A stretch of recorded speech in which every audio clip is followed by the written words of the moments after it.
and welcome back to another episode of The Greatest Show in the Galaxy, the show where I, the curator, discuss my personal favorite show of all time, personal favorite franchise of all time, Doctor Who. And today we're doing another episode of the Doctor Who Planets month theme that I sort of concocted for myself last 2 weeks. 2 weeks ago, with the wonderful Mr. Snark, we talked about the classic era planets. Last week, with the marvelous Marie Wilson, we talked about the modern era planets.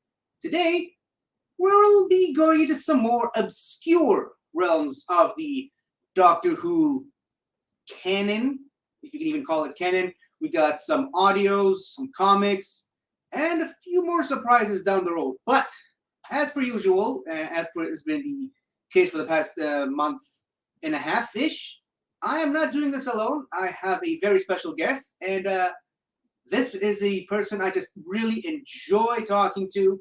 I love talking to this person about a great many things, but I'm even more excited to talk to this person about Doctor Who on camera for the first time. So please help me welcome, all the way from West Dakota, Taco. West Dakota, that's a new one. How's it going? 50 Shades of Geek. Hey, great to finally have you on the show. It's been months since we did a show together, and it's been a really long time since we've done a show together. Also, I never thought I would be on this show because all I know about Doctor Who is one of them is now a Targaryen, and that's kind of about it. That's as far as it goes for me. I know that it's like I think I've seen a couple episodes of Doctor Who, but nothing that like I couldn't even tell you what they are. I think as a art school guy, I went to art school. I had to watch the Vincent Van Gogh episode. Like we just like have to. It's just a rule. And that's kind of like as far as it goes.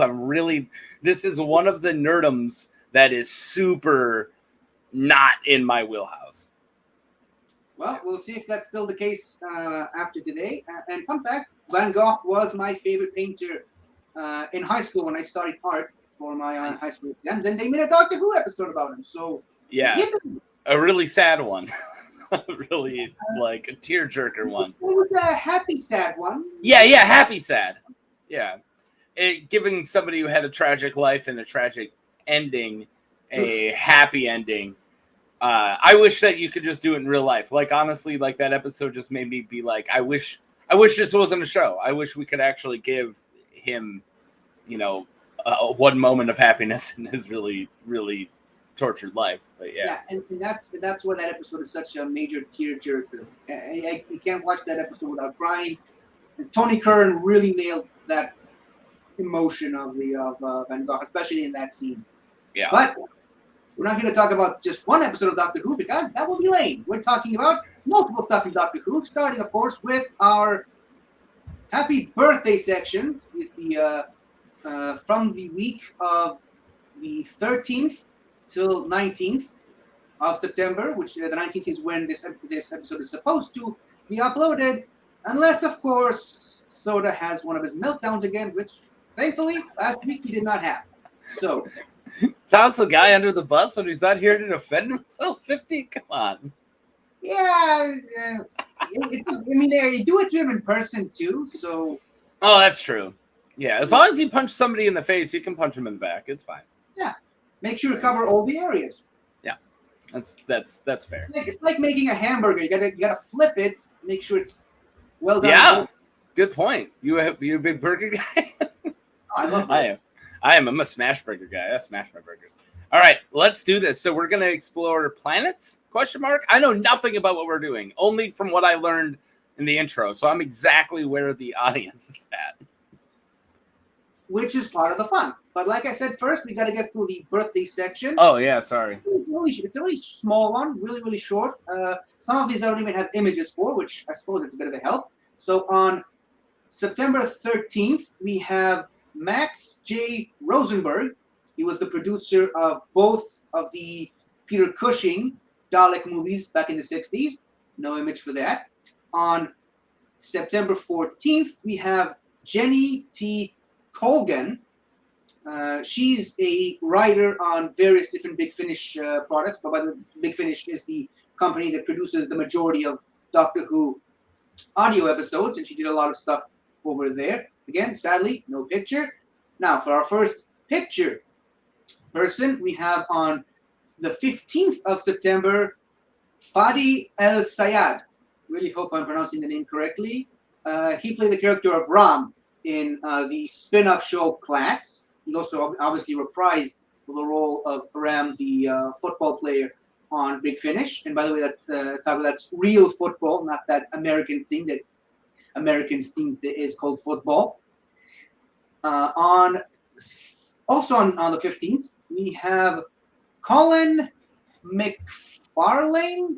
Not sure if it's McFarlane or McFarlane, but he primarily starred in the Torchwood 5-part Children of Earth storyline. He also played a soldier called Moran in Under the Lake and Before the Flood, if we recall the episode. He does several other Big Finish stuff, but something that I learned just now making this list, he also voiced the Heavenly Hosts in the episode Voyage of the Dead. Next, on the 18th of September, we have a really big name, Gary Russell. He was a writer, producer, and script editor for many, many Doctor Who episodes, as well as Torchwood episodes, Sarah Jane Adventures episodes, and a lot of Big Finish stuff. So he's one of the bigger names on the episode we have today. This next one, also on the 18th, bit of a minor character, but it's kind of one of my favorites, and it's a really joke one. Paul Seed. In this episode, he plays the Graf Vindicate in the episode The Reboss Operation. And I just love that the moment he really loses himself and he's like, no one makes a fool of the Graf Vindicate and lives. And it's a really funny moment that I amusingly remember for some reason. On the 19th, we have Charles Pemberton. He played primarily minor roles in both the Tomb of the Cybermen and the War Games. He also played a butler in Three's a Crowd and the Finish episode, but he played a character called Gerber in Series 3 of Gallifrey over on Big Finish. And finally, rounding up our list, we finish off with the major one, a major companion, Caroline John. She played the character of Elizabeth Shaw in John Pertwee's first season in 1970. Unfortunately, she only stayed up for one season, but she later reprised her role in various different Big Finish projects, as well as playing other characters. And unfortunately, she passed away in 2012, so her role was forced to be recast since, because the character is still around in Big Finish. So for the wonderful list of people I just listed today, thank you all. We quite literally could not do this without you. So let's talk about planets, eh? What do you think? I think yes. I think let's do it. In the past couple of weeks, most of these planets, there's like bucket loads of information about them on the Doctor Who wiki that I really had to filter a lot of stuff and had to leave a lot of stuff out. There are certain planets that I did with Snark that could have taken an entire episode and we wouldn't have even scratched the surface of what those planets have to offer. But this one, I had to do the opposite. I really had to search for filler to make this a complete and composite list. And sadly, we're going to do this a little bit different because the last couple of episodes I had images with some stats about these planets. Seeing as how a lot of these planets don't really exist in the TV show, or rather can be seen in the TV show, no images. We're just going to talk about them as best we could. And our first planet is a planet called Terminus Prime. Not to be confused with Terminus, which actually appeared on the show back in the 80s. Terminus Prime, a completely different planet. Does that name, can you guess what this planet is all about? I'm really actually curious to see your reaction to this. Terminus Prime, is that like some mechanical prison planet? That's the first thing that comes to my mind. Okay, that's a really good observation. And even though it's wrong, depending on how you read this, it could be considered slightly true. Should I read this? Read it. Let's go. I really can't wait to see your face. Okay, so Terminus Prime is a planet where people can go to so they can die in a method of their choosing. Ooh, all right. They can choose from a variety of different scenarios, which include the Grim Reaper, fighting a dragon, dying on a battlefield of their choosing, crashing in a spaceship, a bomb going off, stabbed in the back, shot in the street, drowning, falling into a volcano, poison, burning alive, decapitation, dehydration in a desert, starvation, heart attack, and a car crash, just to name a few. None of those are good choices.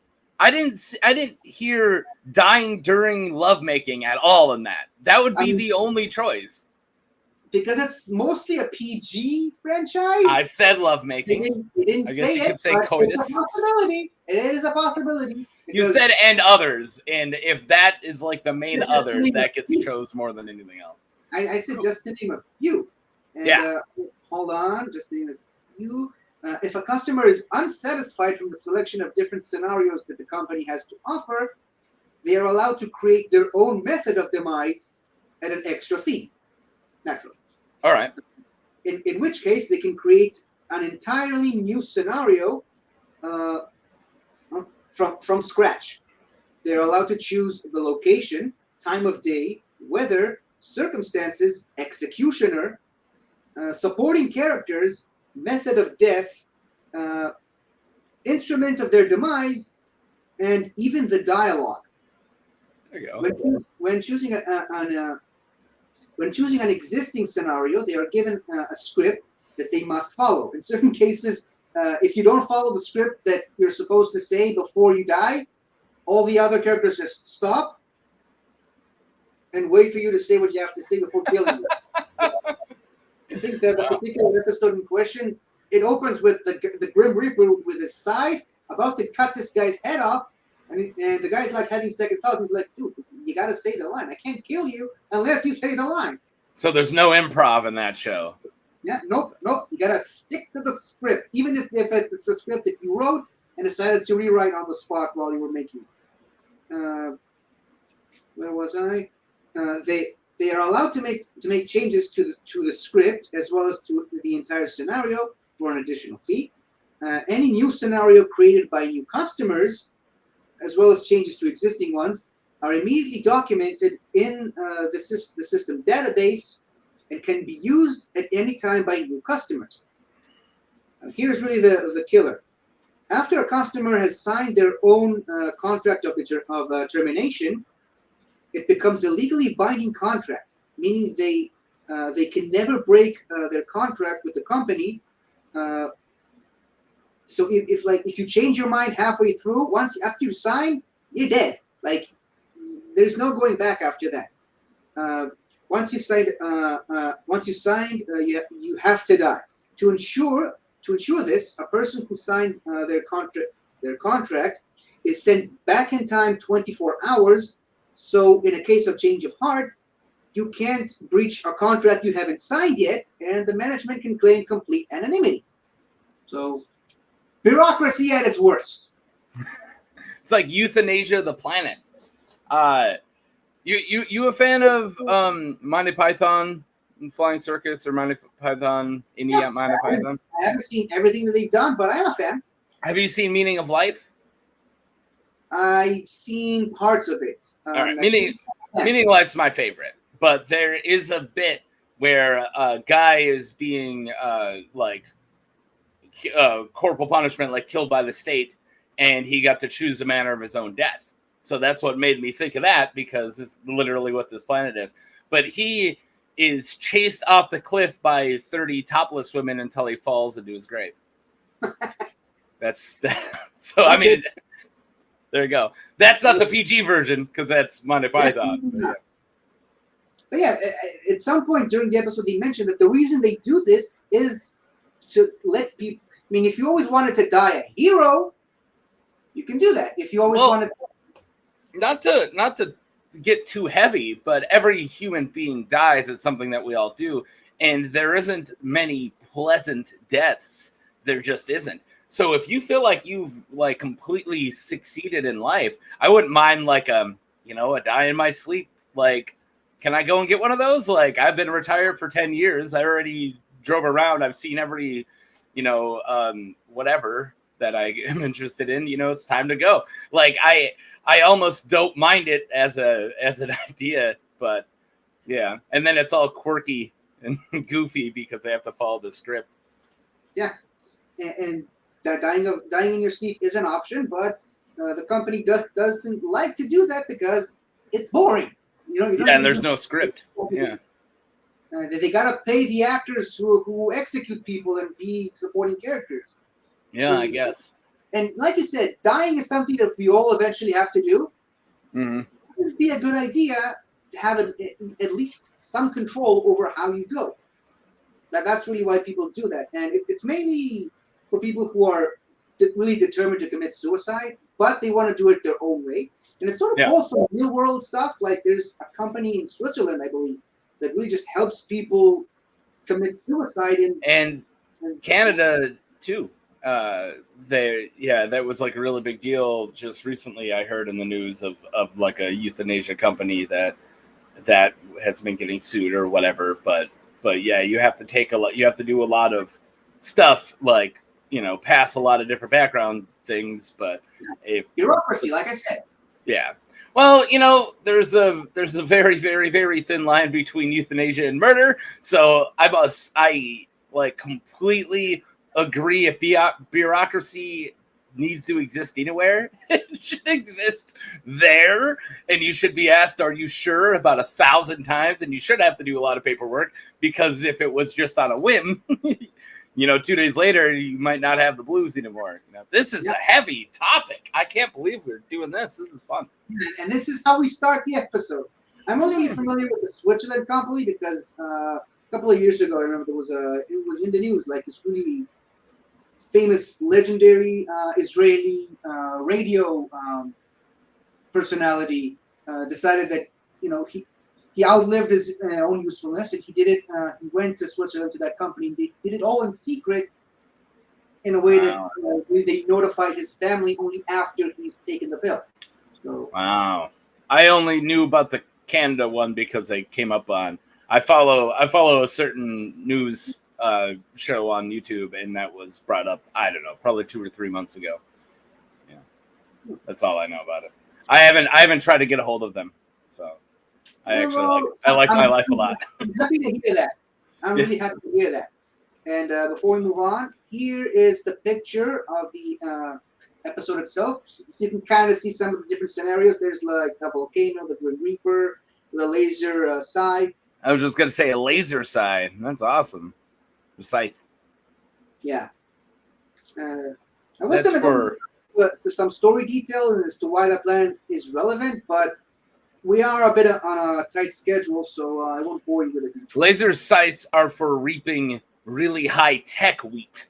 So if your plants are just really robotic and lasery and high-tech, you really need that laser sight. Well, I just assume maybe some customers have really thick bones, so you got a laser sight to slice through their neck. And yeah, or maybe there's a couple of Jedi who fight back. It's like I need something to fight with a lightsaber here. I made it about Star Wars. Yeah, of course. Maybe you can choose your method of death, fighting in the Clone Wars or something like that. Just to fight against like my favorite Sith, just in general, like me versus Darth Malgus, and I kill like 3 of his Sith apprentice first to make me feel good, and then Malgus kills me right at the end. I'm down. Yeah. But wouldn't you rather have this kind of scenario without dying in the end? Yeah, but who's got the time to make people's dreams come true when you can kill them? Come on. Well, that is why our next item on our list is a planet called Multiworld. Oh. It was in a comic book called When Worlds Collide, an 11th Doctor storyline. And it mostly has a similar concept, but much more cheerful. It's like a Westworld kind of. Yes, even with that image. So the multi-world was a leisure planet located on a stabilized fluctuation rift. The rift's temporal properties allowed multiple different versions of the multi-world to exist without cutting into one another. Each of them they exist simultaneously, each a half a second out of sync with the rest to make sure that there's no overlap. The people who run the multi-world use this to turn the planet into a world where people can live out their ultimate fantasies to their fullest, creating 12 different biomes with 12 unique periods and settings where visitors can reenact their favorite scenes or moments from history, movies, books, etc. The different environments include the Wild West, World War II, the Mesozoic era, and the Arabian Nights era, just to name a few. This next section goes into some story stuff, but the 12 section, it's relevant to the story. I don't think there's a limit to 12. I don't think there's any indication that there's only 12. There might be more, but this is just nice. It's part of the relevant to the story. So, what do we think about the multi-world so far? I like it. I dig it a lot. It's like Terminus Prime, but without the suicide, without all that suicide. I think that is one of the most realistic, will happen one of these days, type destinations. Probably not an entire planet, but I mean, there's a reason why Westworld is such an interesting concept. I think that as soon as holograms can be that convincing, people put in stock fantasies or from movies or history, whatever, to live out in, would be totally something that happens in the real world. It's almost like the holodeck from Star Trek, but planet-wide. Now, here's a little bit of the story, because that one actually we do have pictures for. So while the 11th Doctor, Matt Smith from the House of the Dragon, and Mobius, when the 11th Doctor... Okay, so this is interesting. When the 11th Doctor, Amy and Rory were on vacation. Amy is Karen Gillan from the MCU and Jumanji. Mm-hmm. Rory is Arthur Darvill from Legends of Tomorrow, if you're familiar with that. When they were on vacation, a Sontaran command ship crashed on the planet, disrupting the area's fluctuation rift and splitting everyone who were there across the 12 different sections. Forcing the visitors into a battle with an army of Sontarans from different periods of Earth's history. After the situation was resolved, the planet was under new management, mainly because the main guy running the thing sort of joined up with the Sontarans and betrayed the Doctor, and the Doctor gained a brand new companion in the form of a mild-mannered android named Kevin the T-Rex. Didn't see that coming. But he's a comics exclusive companion. He only appears in like 3 issues at most, but he's really, really fun. And yeah, he's already my favorite companion. Yeah, just first of all, getting him through the doors of the TARDIS was a big challenge, but once they got him in, he had plenty of space to stand in, not run around in, but plenty of space to stand in. So yeah, the Kevin is just one part of a large group of androids created in all shapes and sizes, like, say, for example, a Jafar type character from the Arabian Nights era. There's at one point there's a bar in the western area. The bar man or bar lady is also an android. There's all kinds of androids to fill in different locations, and I'm not 100% sure on this. It's been a while since I read the comic, but I'm pretty sure that all the androids are named Kevin. Okay, that makes sense. And the funny part is the Grim Reaper from Terminus Prime is also named Kevin. Probably a coincidence, but who knows? I mean, if you're going to use a name a lot, why not Kevin? Yeah, what's wrong with Kevin? It's a Kevin's good a nice name. name. Kevin Smith, Kevin James, Kevin Smits. Kevin's. Yeah, there's Kevin from Home Alone, Kevin McAllister. Oh! Yeah, see, there you go. There's a lot. Okay, so I think I might have. Whoops. Oh yeah, no. I thought I might have skipped something, but nope. I just put the picture in the wrong order. So let's just ignore that. All right. So we had one from an audio adventure, one from a comic book. Are you ready for our first novel, Planet? A Planet from Oh, I thought you were going movie or TV, but yeah, novel. We'll work our way up. Let's go novel. So this one is my favorite Doctor Who novel. Keep in mind, I have not read a lot of, or rather listened to a lot of Doctor Who novels, but it's a War Doctor novel. The War Doctor is played by this obscure, little-known actor. I don't know if you heard about him, John Hurt. Yeah, maybe. Didn't he die in that one movie? Yeah, I think he was in Spaceballs. I think that might be where you're familiar with him. The joke is he dies in like all of his movies. All of them? Like most of his movies. He's one of the actors that bites it a lot. Like it's a You meme. know what? I'm so stupid. I never thought about that. Yeah, him and Sean Bean are famous for always biting the dust. Yeah. Alien, The Elephant Man, 1984, V for Vendetta. There we go. He doesn't die in The Storyteller, but that's a TV show, so you know. There you go. Yeah. Technically speaking, he kind of dies in the 50th Doctor Who special, but I mean, he's a Time Lord, so whatever. So the planet in question is from a novel called Engines of War, and it's the planet Moldox. Ooh, I like that. Pretty ominous name. So say it again. Moldox.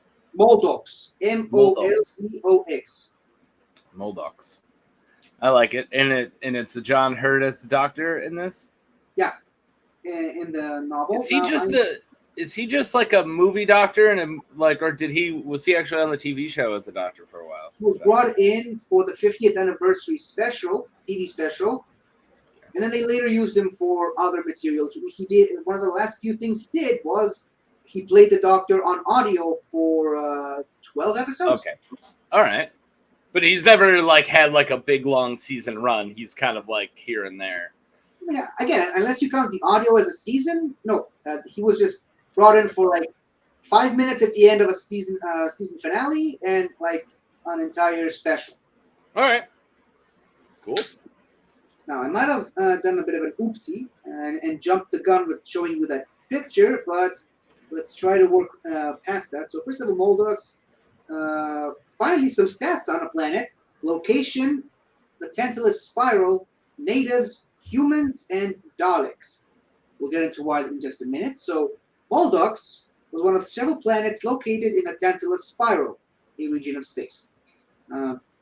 It was colonized by humans and over time became a thriving paradise with pleasure palaces overlooking the Borean Sea and cities with towers reaching almost as high as the Tantalus Eye itself. The Tantalus Eye is this big, massive space anomaly thing, almost like a bright black hole that doesn't select anything. It was, like I said, a space anomaly that just overlooks and shines upon the other 12 planets in the Tantalus Spiral, and the Tantalus Spiral got the name from the Tantalus Eye.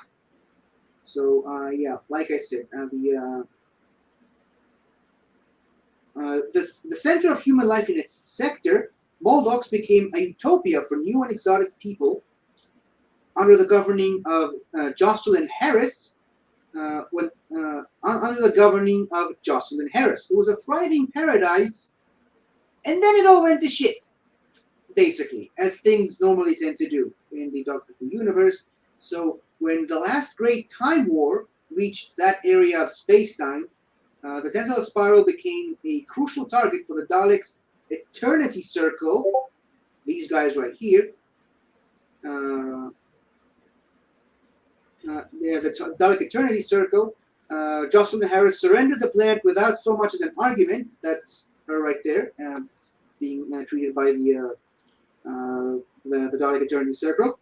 And the planet soon became a devastated husk of its former self, with the colonists becoming slaves to fuel the Dalek operations in the sector, and the Skaro degradations patrolling the streets. The Eternity Circle had two major projects in the Templar's spiral. The first being the Templar weapon, and the second being the Predator Dalek. Any questions so far? No, the planet got enslaved by Daleks. I'm following.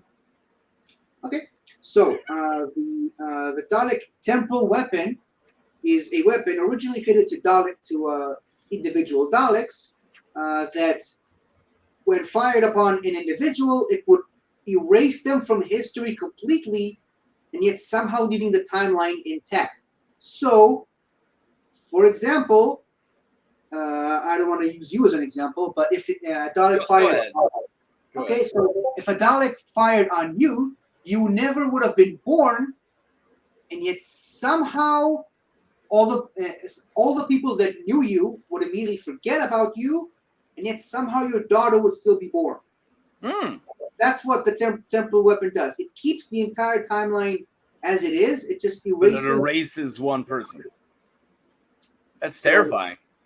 Yeah, and there's a really terrifying scene where the main protagonist of the novel, a character called Cinder, watches a bunch of slaves being targeted by the temporal weapon being erased from existence.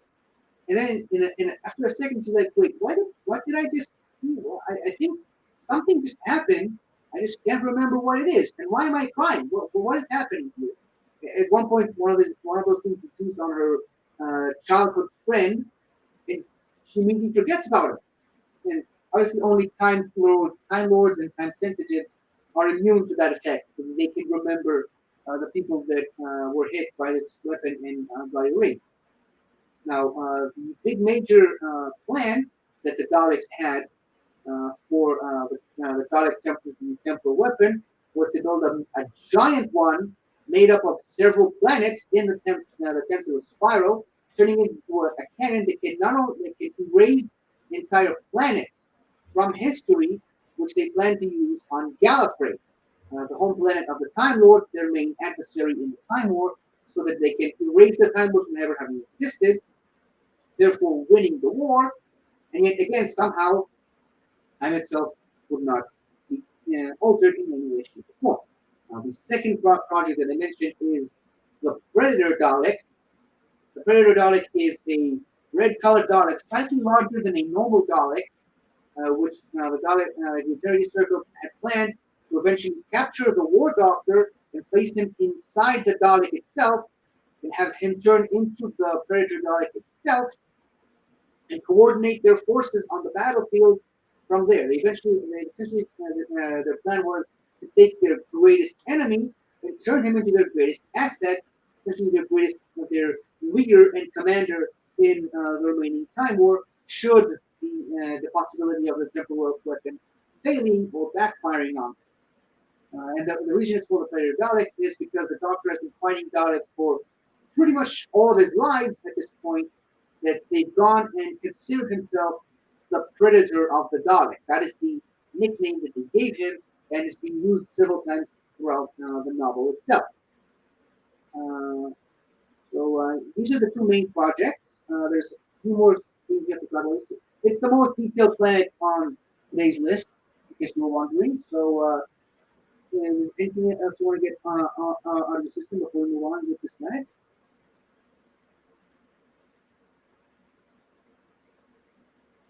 I couldn't understand you. You turned in all vowels there at the end. Did you ask me a question? Oh yeah, I said that this is the most detailed planet. Yeah. In our list.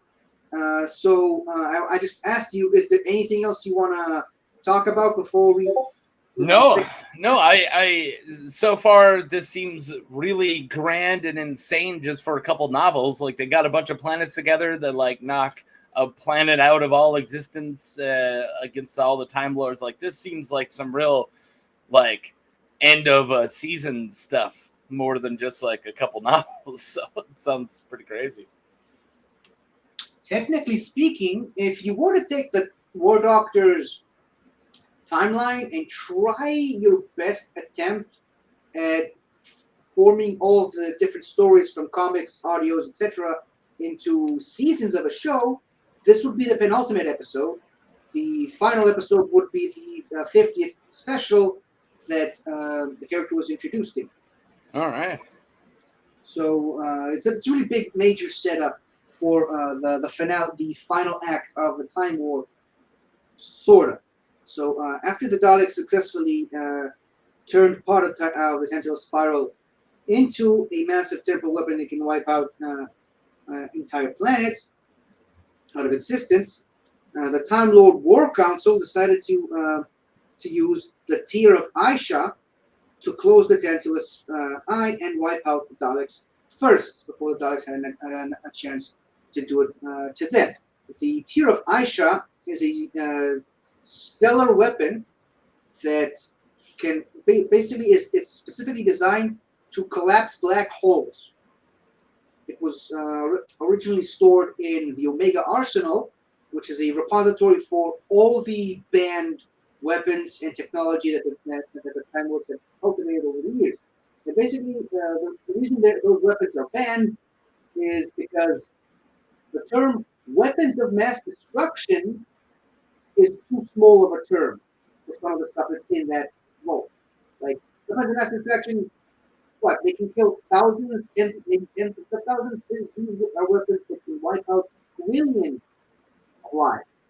But there's some weapons in the Omega Arsenal that, sorry to say, some of these things would make the Death Star look like a slingshot. Yeah, for real. They're designed by powerful beings like the Time Lord. So they originally decided to drop or deploy the Tear of Aisha into the Tantalus Eye. Now the plan failed with an intervention by the War Doctor and his new companion Cinder, who stole the Tear before the Time Lords could get their hands on it, and traveled all the way to the end of the universe and threw it into a red giant, essentially collapsing it into a black hole, and just getting rid of the Tear in the process. Basically, the Tear itself was meant as a final resort type weapon and only used once. That's why that was the only chance that they had, and they planned to use it on the Tantalus Spiral. Like I said, 12 planets. I believe 12 billion humans lived in the entire spiral as a whole at the time. Now, also in the process, during their quick trip to Gallifrey, the War Doctor and Cinder managed to get their hands on President Rassilon's possibility engine. What is a possibility engine, you may ask? Well, I'll tell you, but hold on to your butt. So, what is a possibility engine? I'm glad you asked. Thank you. So basically, during the war, the Time Lords felt like they needed a way to predict what the possibilities of everything they can do. Because again, they are fighting a time war, a war that exists all throughout all of eternity. There's really no way of predicting what should or shouldn't be done. All kinds of different possibilities. So Rassilon began experimenting on other members of the High Council, some of which were deceased at the time, turning them into possibility engines, eventually succeeding on the Doctor's old teacher and mentor from the Academy, Baruser, another former president. He basically strapped him into a sort of rectangular frame and turned him into an interstitial. And an interstitial is basically he flips back and forth with no control over his body between his previous and future incarnations. Because Time Lords, they can change their different appearances. This is basically what was happening to him every few seconds. He kept switching between a young man, an old man, a woman, a person of color, like an alien at sometimes. Because Time Lords, it didn't just count the bodies that he already had, but also the bodies that he would have had probably all the bodies that he never would have had.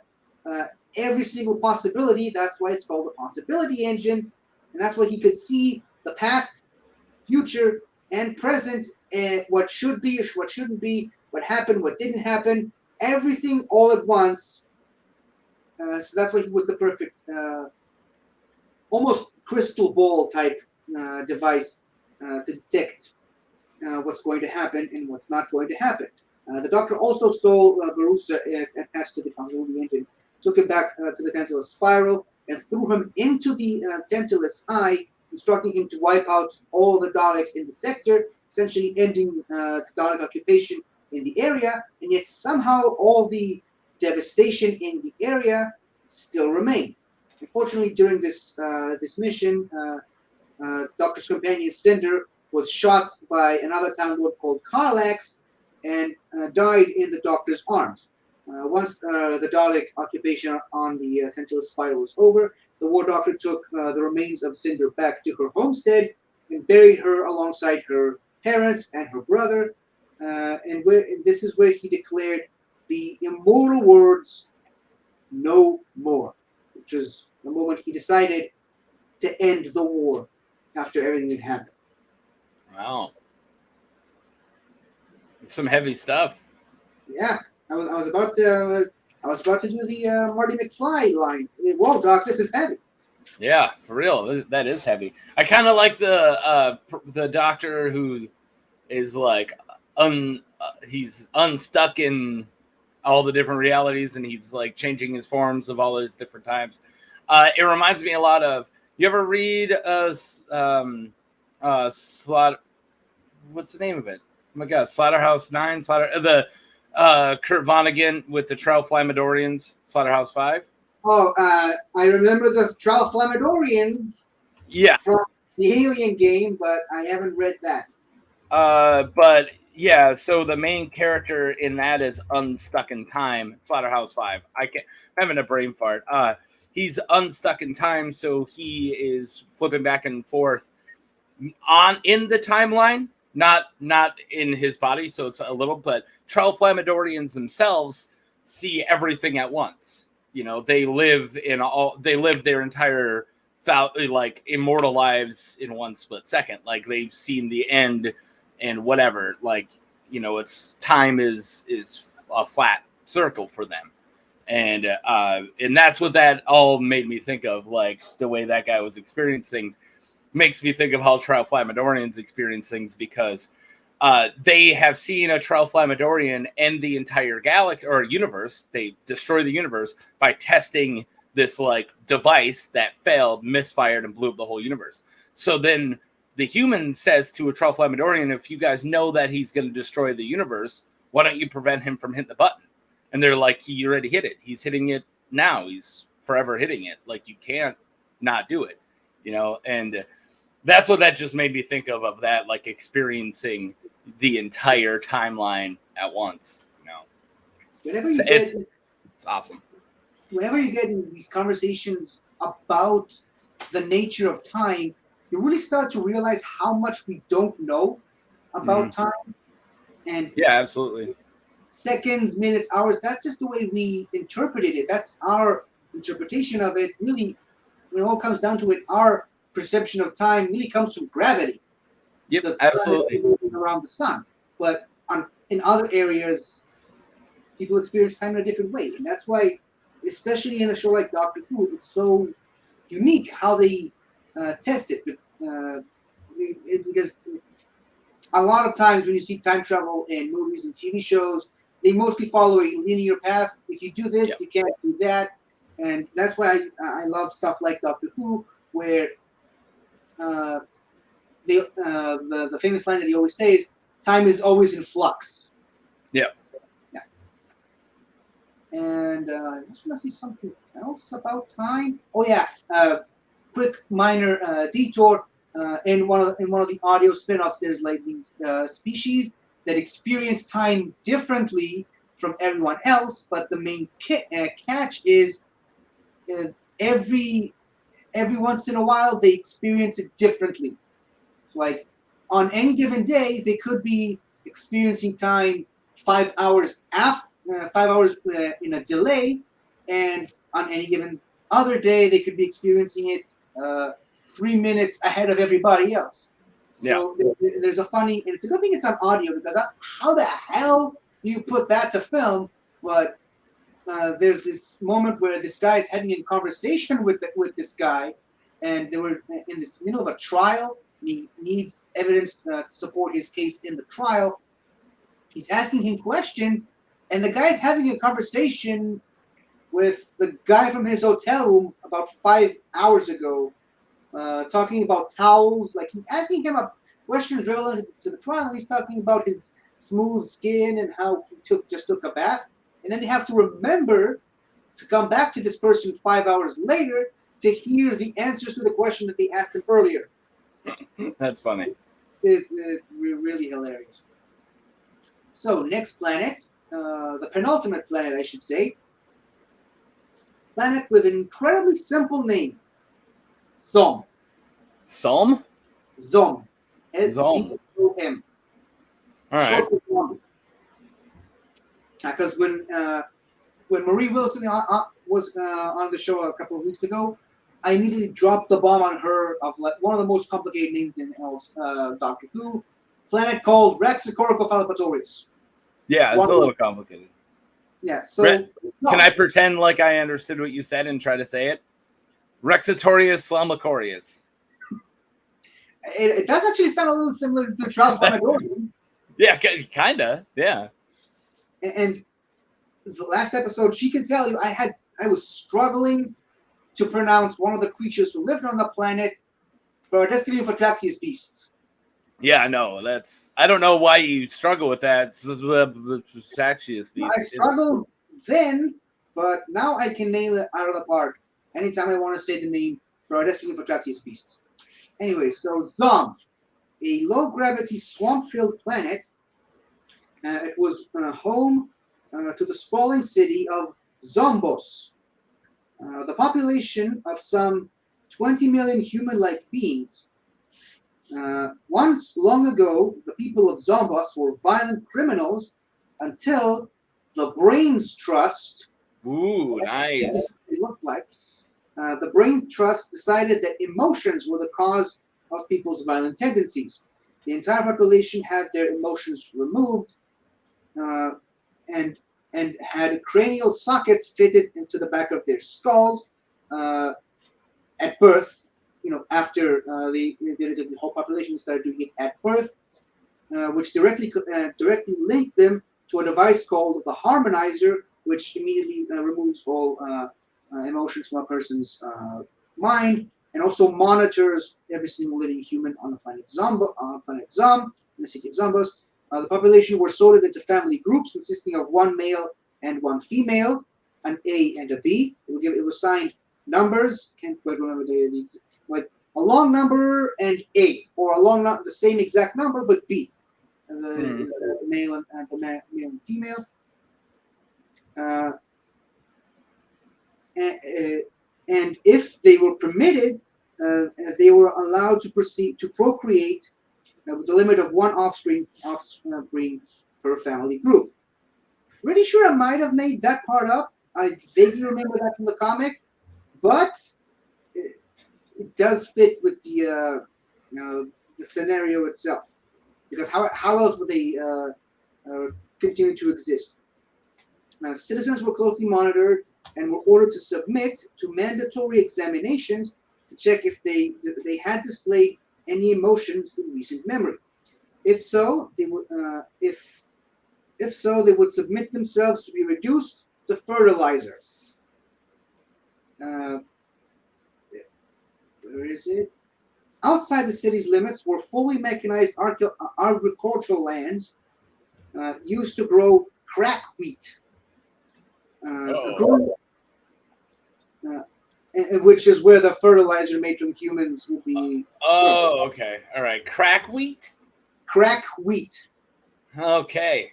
I mean, I don't want to knock on these guys, but you might want to name it something else. That's like crack wheat sounds like, like you're a crack manufacturer. You don't want to be that. maybe that was the intention. It was the 80s. I would Okay. say, there's this one scene in the comic where the guy goes like, okay, B, I'm going to be reduce it to fertilizer now. I hope that maybe one day you and your future A will enjoy food products, will eat food products grown from me. Goodbye. Jeez. The 80s were hardcore, man. Absolutely. Now, a growing resistance started a series of attacks against the Brain Trust, the Brain Trust headquarters, some successful and some not. The group was called ZEPO, the Zom Emotional People's Organization.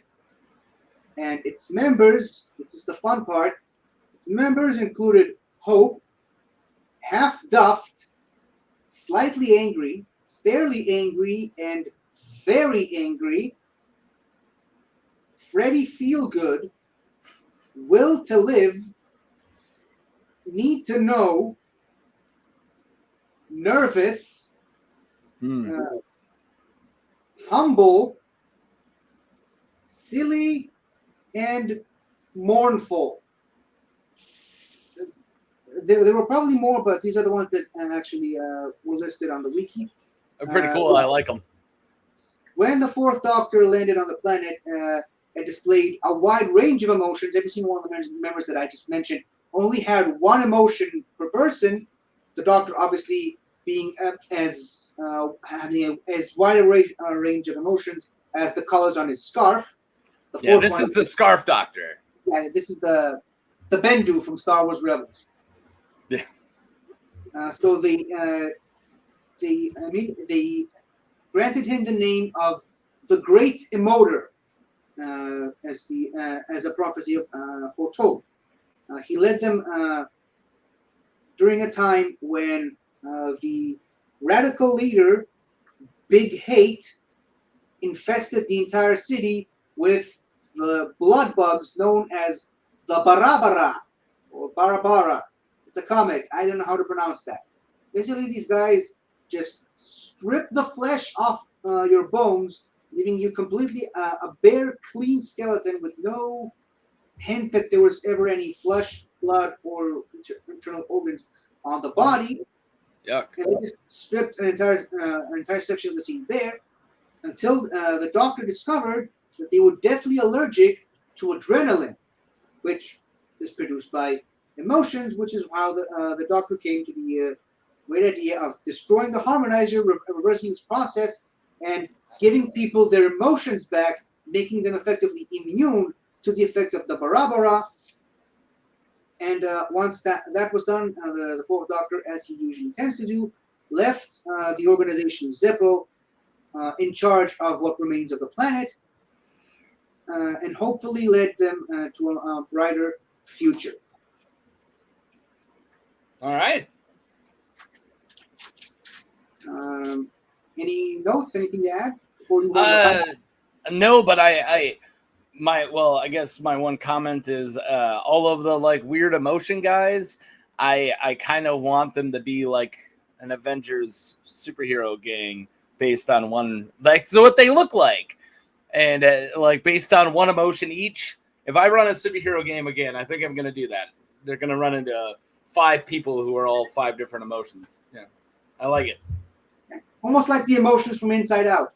Yeah, but they're out, not inside. Yeah, outside in. Wait, what? Yeah, outside in. There you go. No, that's a pretty cool story. Plus, it's the Doctor with the scarf. Yeah. Yeah, he's cool. So we had one from the audio, we had one from a novel, we had one from a modern comic, and one from a classic comic.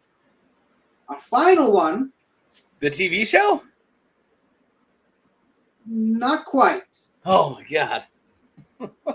This is where things get a little interesting. Originally, I decided to put this thing on here as a joke because it's actually from a spoof parody special.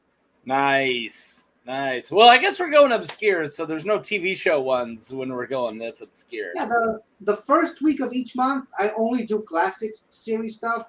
The second week from each month, only modern stuff. Third week is my anything goes Yeah. week. And then the fourth one, we'll burn that bridge when we come to it. But I put this on here because it was prominently featured in the iconic and arguably the best Doctor Who spoof parody ever made, The Curse of Fatal Death. However, turns out it actually exists in the real Doctor Who universe, and it actually appears in audios and comics and some books. And I was really not prepared for that, but I had a really good, interesting journey writing some of these in on this list. And we actually finally have some images of the planet Tercerus. So, located close to Gallifrey, Tercerus was once home to the peace-loving Tercerons. During the Great Schism, which took place in the old time, the Other, that's a character by the way, the Other sent his granddaughter Susan to the planet Tercerus for her own safety. That sort of ties into something that I said 2 weeks ago on the show, I Have a Snark. For the details, anyone who watches, check out that episode. So yeah, several millennia later, during the War in Heaven, the Memavore consumed the Tesserons' forms of communication, forcing them to evolve new forms of communication. Farts. Nice. So Nice. they farted, and judging by the smell, they could tell what the person next to them was saying. It's not the only people who evolved to speak through farts that I know about, but yeah, we're good. I know that there's that one random creature from Treasure Planet, but he doesn't speak through actual farts. He just. There's the Asterimorphs from the All Tomorrows short story, which I highly suggest to everybody. I made a video on it. I think you should check out All Tomorrows. The audiobook's like an hour and 40 minutes. And the illustrations are really good. But anyways, they live in space with zero gravity, and they communicate and just travel by farting. Also, they are extremely, extremely advanced humans and extremely smart, and eventually control the entire galaxy with telepathy. But they get around by farts. I think I will check out the audiobook rather than the actual book itself, because that sounds funnier on audio than it does. Well, the audiobook, if you get it on YouTube, you need the illustrations. It's like 50-50, but they will show you the illustrations, or you can find a PDF of it. But either way, All Tomorrows is super up your alley, and it's fantastic. And it's written by somebody from Turkey, and yeah, amazing stuff. Okay, sounds cool. So, after they developed the ability to communicate through farts, the entire Terceron race became extinct shortly after they discovered fire. Oh, no. Communicating via methane and fire doesn't really work out. No. In other words, they blew themselves up. Yeah. Yep. Yeah. And that's why this planet appears in a spoof comedy. That's good. Starring, by the way, Rowan Atkinson. Oh, yeah, of course. Only he could say a line like, they discovered fire. That way that... So he played the Doctor in this spoof comedy? Yes. Spoof comedy? They should just bite the bullet and give him like 1 or 2 seasons as the Doctor. I think that would be amazing. Like, non-joking, non-goofy, just straight up let him be the actual Doctor. I watched the hell out of that. And Me too. Fun fact, the story itself was written by Stephen Moffat, who several years later, 10, 11 years later, became the showrunner for the show. There you go. Actually, I watched it yesterday to prepare for this episode. You can pretty much see his entire 8-year run as showrunner in that 20-minute short, which is amazing. Like, every single plot point in that spoof video, he brought it into the show. It was, nice. It was pretty crazy. I don't know if that makes him a genius or speaks for lack of originality. But yeah, they showed the ability to discover fire. Shortly after their extinction, the Time Lords built an outpost on the planet Tercerus. For reasons that changes between stories, the Decayed Master. Hold on. The Decayed Master, this guy, Yeah. used the outpost to brainwash the Time Lord Chancellor Goth into framing the Fourth Doctor, the guy with the scarf again, framing the Fourth Doctor into by murdering or rather assassinating the President Pandak the Fourth on his resignation day before he could name his successor. This, by the way, this is the episode that you used an image for when you had the Time Lords in your Alien game on the show. And yes, I watched that. You should watch his show, guys. He's really good. He does really good Star Wars stuff. Thank you. Also around that time, this is where the timeline gets really, really messy. Around that time, the Decayed Master also had a confrontation with a future version of himself, the old guy, Mm-hmm. In an effort to join the cult of the heretic. Which, fun fact, I literally listened to that audio while I was reading it. Like, I had this long list of audios called the Main Range from episode 1 all the way up to episode 275. And I just make my way as I go. I listen to them at work. I listen to like 3, 4, 5 a day. And while I reached the part where I had to write this, it coincided with me reaching that part of my of the list. So almost like it was divine from heaven, in a way. So on one occasion, now we're back to the spoof version of it. On one occasion, an alternate version of the Ninth Doctor, called an alternate version of the Master, for a series. No, sorry, I skipped a line.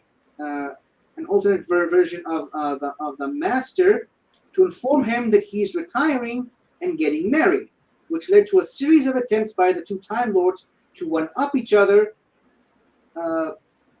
with a series of traps. Thought I uploaded the picture, but so basically, while they were there, the Master, that's the Doctor's main rival, the main Time Lord rival, said, "I knew you wanted me to meet you on planet Tercerus, this place right here.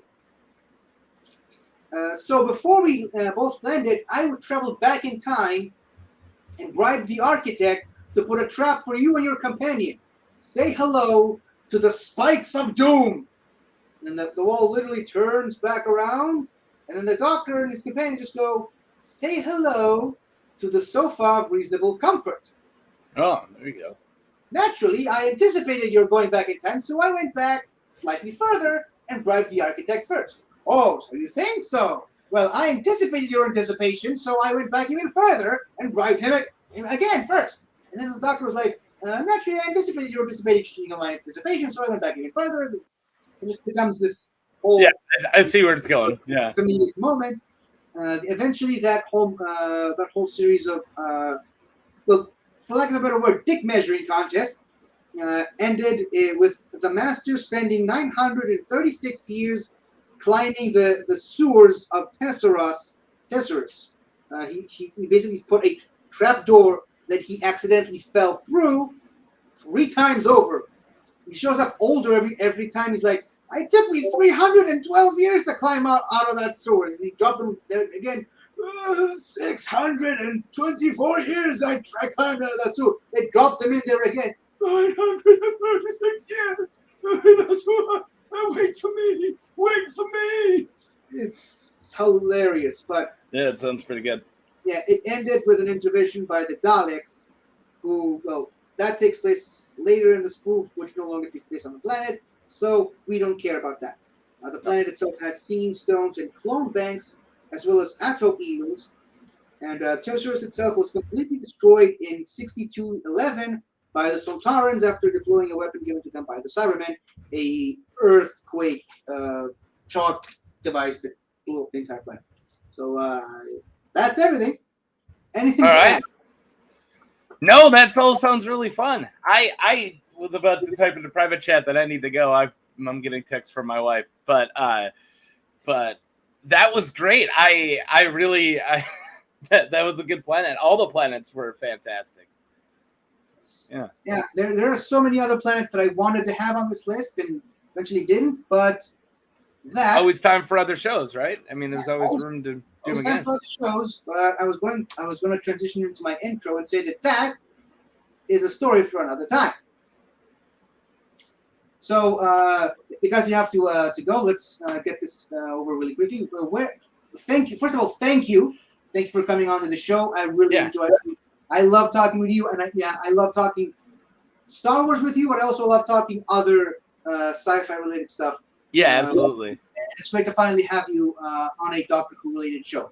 So and I'm sorry it took me so long. I'm just very. I keep myself busy, so it's really hard for me to do other things. But between my work and my family, and I trying to bike and do other things, and now my own channel, I really rarely have other time. But I'm glad I came on. This was a blast, and for people can find me, my YouTube channel is Something to Talk About. I actually am going live in an hour and a half, which is another reason why I gotta go, because me and Dustin, whatever his last name, Dabagu, whatever his name is, me and him are doing a that American football thing that you talked about earlier.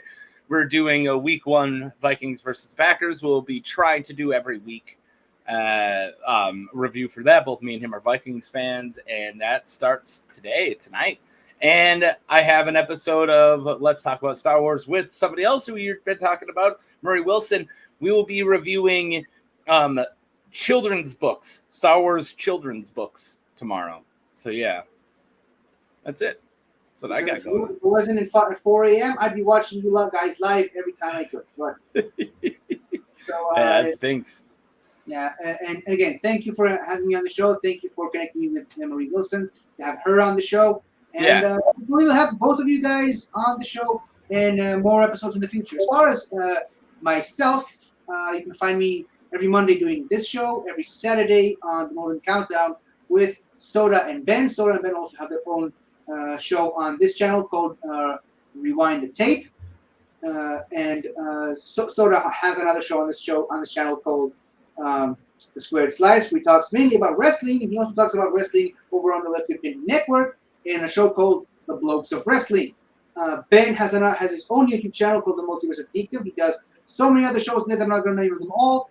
And also on this show we have You Seen This with Snark and Dave. Snark is a frequent visitor to the show, and Taco is a frequent visitor of their show. So it all connects. It's all one shared, connected universe. Yep. And I believe that's it. So I'll just play the outro and see you all next week to talk about more Doctor Who on the greatest show in the galaxy. Goodbye for now.